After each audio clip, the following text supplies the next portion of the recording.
Alors, l'empathie est un mot un peu à tout faire, hein. En fait, il vaudrait mieux parler des empathies parce qu'il y a plusieurs formes d'empathie. Alors, en plus, c'est un mot qui est souvent confondu avec la sympathie, voire avec la compassion et l'identification. Il en est différent. Alors, pourquoi l'empathie n'est pas la sympathie? Parce que dans la sympathie, il y a à la fois l'idée de comprendre la position de l'autre et en même temps le fait d'y adhérer. D'ailleurs, on emploie en français le mot sympathisant. Être sympathisant d'une cause, d'une personne, c'est être d'accord avec sa position. Dans l'empathie, je comprends la position de l'autre, mais je ne la partage pas forcément. Et on sait notamment que cette distinction est très importante dans le développement du tout petit bébé, puisque dans les premières semaines ou dans les premières années, l'enfant est plus dans une posture de sympathie, c'est-à-dire qu'il adhère aux émotions de son adulte de référence, il partage ses émotions, mais il ne fait pas une distinction claire entre les émotions qui viennent de lui et les émotions qui viennent de l'autre. Donc l'enfant est d'abord dans la sympathie, puis il est dans l'empathie. Et de la même manière, il nous faut apprendre chacun d'entre nous adultes à faire la différence entre la sympathie et l'empathie. On peut comprendre quelqu'un sans forcément adhérer à sa position. Dans notre culture occidentale, traditionnellement, les émotions étaient réservées aux femmes et aux enfants. Les hommes qui avaient des tâches nobles et grandes à remplir devaient les remplir sans se laisser distraire par les émotions. Alors aujourd'hui, on est complètement revenu de cette position-là. On a compris aujourd'hui qu'en fait, les émotions sont un puissant moteur d'action. S'il n'y a pas une émotion, il n'y a pas la possibilité de mettre en place un plan de pensée ou un plan d'action. Donc l'émotion, c'est vraiment cette force sur laquelle on va s'appuyer pour ensuite mettre en place des processus de pensée rationnels, hein, ou parfois irrationnels, mais en tout cas des processus de pensée. Donc aujourd'hui on assiste à une revalorisation de l'émotion et je dirais que c'est très important d'en comprendre les conséquences dans la vie quotidienne, parce qu'évidemment on peut se contenter de dire eh ben, la colère peut permettre de faire de grandes œuvres, l'indignation peut permettre de faire de grandes œuvres, bon ça d'accord, mais ce qu'il faut comprendre aussi c'est que dans la vie quotidienne il faut que nous acceptions de partager les émotions pour commencer à penser ensemble. Pour commencer à mettre en place un processus de copensée, de co-symbolisation.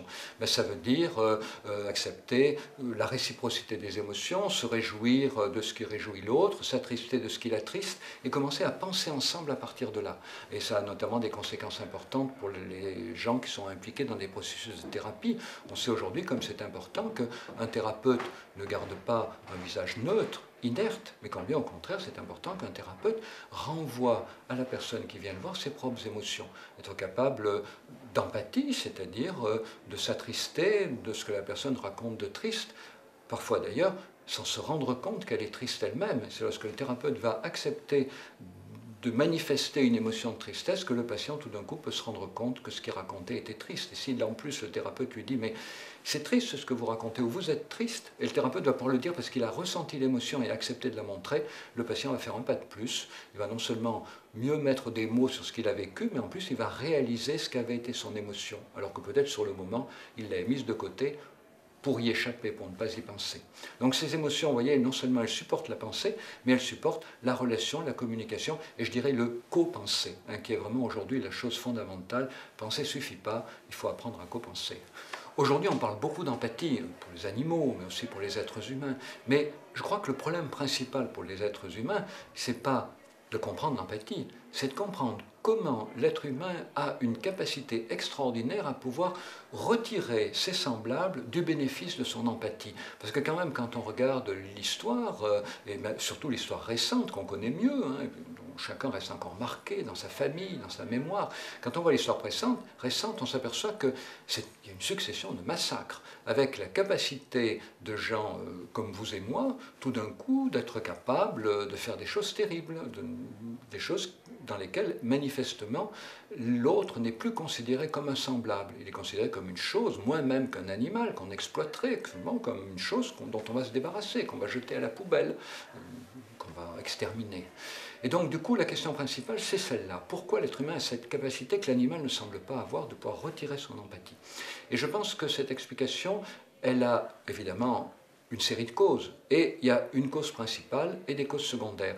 La cause principale, c'est le fait, pour moi, que l'être humain naît prématuré.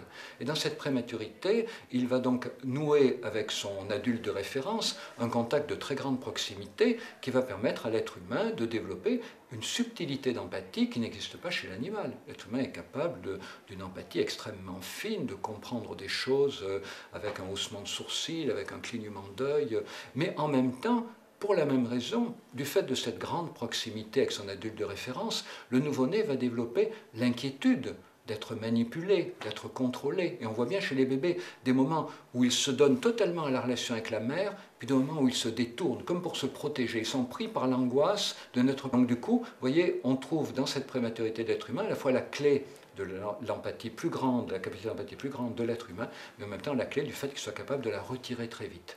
Alors, à partir de là, il y a des causes secondaires sur lesquelles on peut agir, parce que la cause principale, c'est bien de la connaître. Les causes secondaires, ben, c'est évidemment l'insécurité sociale, l'insécurité psychologique, tout ce qui nous insécurise nous amène à retirer notre capacité d'empathie de manière à pouvoir nous protéger contre un risque d'agression possible. Également, l'envahissement médiatique aujourd'hui qui fait qu'on est bombardé d'informations qu'on n'arrive pas à gérer. Le fait qu'on devienne parfois indifférent aux gens qui nous sont proches parce qu'on préfère privilégier des communications à distance avec son téléphone mobile. C'est pas seulement une manière de communiquer avec les gens éloignés, c'est souvent aussi une manière de se protéger de la relation avec les gens proches. Donc aujourd'hui, les technologies numériques, l'insécurité politique, économique, sociale, financière, la tension internationale, la montée des pays qu'on appelle émergents, hein, mais qui seront bientôt des pays dominants, tout ça fait que notre capacité d'empathie est menacée et il faut résister à la tentation de retirer notre confiance. Il faut faire confiance. Si on fait confiance aux autres, à soi, on risque toujours d'être déçu, c'est vrai. Mais si on ne fait pas confiance, on sera déçu à tous les coups. Le manager, du point de vue de l'empathie, se trouve à la croisée des chemins, comme chacun d'entre nous. Mais parce qu'il est manager, encore plus que chacun d'entre nous. Alors qu'est-ce que c'est la croisée des chemins?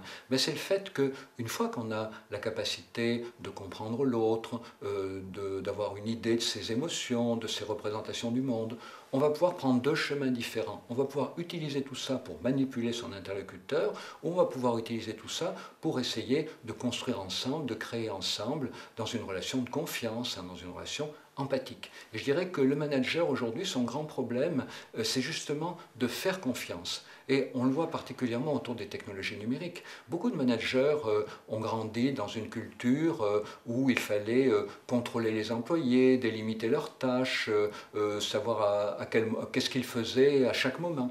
Aujourd'hui, avec les technologies numériques, beaucoup d'employés s'échappent de leur activité professionnelle pour consulter des espaces privés, utilisent des moments pour téléphoner à des proches, et beaucoup de managers ont l'impression que cette façon d'échapper à l'emprise organisée du travail serait une façon de nuire au travail. Je crois qu'il faut que les managers comprennent que cette façon d'échapper à l'emprise du travail n'est pas une façon forcément de nuire au travail.